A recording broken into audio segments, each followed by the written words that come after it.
से जानना चाहता हूं कि समान प्रशासन का संकल्प जो जवाब में उल्लेखित है उसको स्पष्ट करें। माननीय मंत्री। माननीय अध्यक्ष महोदय, इस विषय को हमने पुनः समीक्षा की थी उस आदेश के आलोक में समान प्रशासन का, और जो कोर्ट से भी एक आदेश पारित हुआ था उसके आलोक में भी। तो कुल मिलाकर के अब जो हम लोगों ने आंकड़ा पाया है वो 7,000 से कुछ ज़्यादा है, और उसकी ताकि वैसे शिक्षकों को जो दिव्यांग बच्चों को बच्चियों को पढ़ा सके उसकी अधियाचना हमने पुनः उसकी समीक्षा करके बीपीएससी को भेज दी है कि वो शिक्षक जो क्वालिफाई करेंगे बीपीएससी के थ्रू, जो दिव्यांग बच्चों को पढ़ाने के लिए सक्षम होंगे, उनकी संख्या 7,000 से ज़्यादा होगी। तो समान प्रशासन का जो निर्देश है और माननीय उच्च न्यायालय का भी एक निर्देश था, वहाँ भी एक रिट हुआ था, दोनों मिला करके हम लोगों ने इसको समीक्षा की है और भेज दिया है। और हम लोगों ने पुनः आग्रह किया है कि बीपीएससी जल्द से जल्द उनका प्रकाशन करे, उनके नियुक्ति के जो भी प्रक्रिया है, ताकि हम उनको विभाग में ले सकें। आपका काम तो हो गया।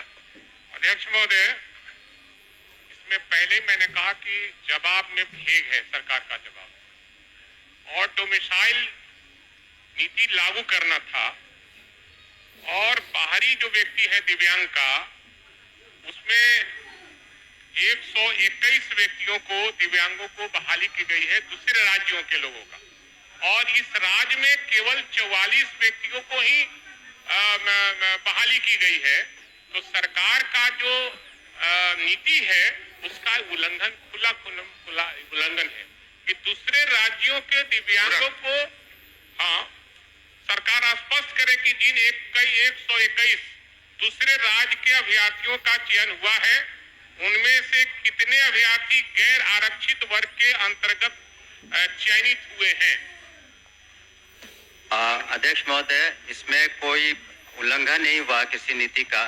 जो नीतियां बनी थी पूर्व में जो नियुक्तियों की, तो उसी का अनुपालन हुआ है। जहां तक उसमें उन्होंने डाटा मांगा है अलग अलग कैटेगरी का, मैं आपको अलग से दे दूंगा, लेकिन जो नीति निर्धारित है उसी के तहत नियुक्तियां हुई है।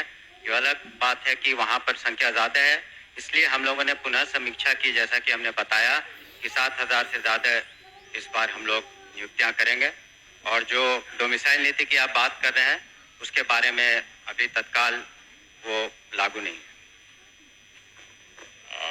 अध्यक्ष महोदय, और समाचार पत्रों में भी निकला था, और जो समाचार पत्र में निकला था उसी के आलोक में हमने यह प्रश्न किया था। तो इसलिए जवाब दिया उन्होंने। नहीं, वो कह रहे हैं कि डोमिसाइल नीति का हमारा कोई विचार नहीं है। तो आपकी सरकार ने विचार किया कि हम अपने राज्य के दिव्यांगों को प्राथमिकता देंगे। आपने प्राथमिकता कहाँ दिया? दूसरे राज्यों के 121 अभ्यर्थियों को आपने प्राथमिकता दिया। टीचर में भी वही हाल हुआ, दूसरे के राज्य के लोग चले आए और इस राज्य का बेरोजगार ही रह गया। मैं तो पूछा सर, लेकिन उसका जवाब वो सही नहीं दे पाए ना। समीक्षा किया है सरकार राज्य के कितने दिव्यांग अभ्यर्थियों का चयन 36 और लंबवत आरक्षण कोटि के तहत किया है, वर्ग वाइज स्पष्ट करें। माननीय मंत्री। अध्यक्ष महोदय, जो उसमें आरक्षण नीति का अक्षरशः पालन हुआ है और उसका हम आपको ब्रेकअप दे देंगे, और आगे जो हम लोग 7,000 से ज्यादा नियुक्तियां करेंगे बीपीएससी में, उसका भी हम लोग अनुपालन उसमें करेंगे। और जहां तक डोमिसाइल की बात कर रहे हैं उसमें जो इस तरह की कही जा रही कि बातें कि 70% या 80% दूसरे राज्य के, ये गलत है।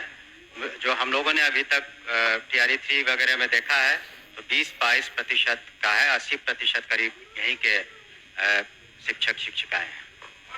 अध्यक्ष महोदय, अभी भी मंत्री जी सरकार के निर्देश का और संकल्प का स्पष्ट रूप से जवाब नहीं दे रहे। नहीं सर, ये प्रॉपर्टी हो गई विधान सदन की, और आप हमारे क्वेश्चन को हमेशा कहा जाता है कि अध्यक्ष महोदय को मैं भिजवा दूंगा, सदस्य को भिजवा देंगे, ऐसा थोड़ी होता है। क्यों नहीं होता? हमने प्रश्न किया है और ये सदन की प्रॉपर्टी हो गई। सदन की प्रॉपर्टी होती है, हमको भिजवाया, अभी स्पष्ट करें अब कल क्या होगा, सदन खत्म होगा, मंत्री जी से भेंट होगी कि नहीं होगी, नहीं, बिल्कुल कौन होगी, जानता है? बिल्कुल होगी, नहीं होगी ना। होगी। इसलिए उन्होंने कहा है हमने कि जो जब प्रश्न भिजवा किया देंगे, है, भिजवाएंगे। हमने जो प्रश्न किया है उसका आप उत्तर जब भी हम भेंट करना चाहेंगे। चाहे, कब नहीं भेंट हुई है आपसे, आप बता आप दें। जब प्रश्न करते हैं और पहले भी बहुत बार भेंट हो चुकी है दूसरे परिस्थितियों में। दोनों मिले हुए नहीं, ये हैं, क्यों सदन की हम प्रॉपर्टी बात कर रहे है, हैं? ये सदन की प्रॉपर्टी आपको भिजवा देंगे ऐसा नहीं। बैठ जाइए, ओके। माननीय मुख्यमंत्री जी यहाँ बैठे हैं, ये बिहार के बेरोजगार दिव्यांगों का मामला है। अगर दिव्यांगों का भी सही चयन आप नहीं करते हैं, आरक्षण का प्रावधान नहीं करते हैं, तो हम समझते हैं कि आप दिव्यांगों के साथ खिलवाड़ कर रहे हैं। बात अनुराग। और नहीं नहीं, श्रीमती ज्योति देवी। ऐसा नहीं सर, ये स्पष्ट उत्तर नहीं हुआ। ज्योति देवी, कहिए, हो गया, पूरा हो गया। श्री प्रणव कुमार,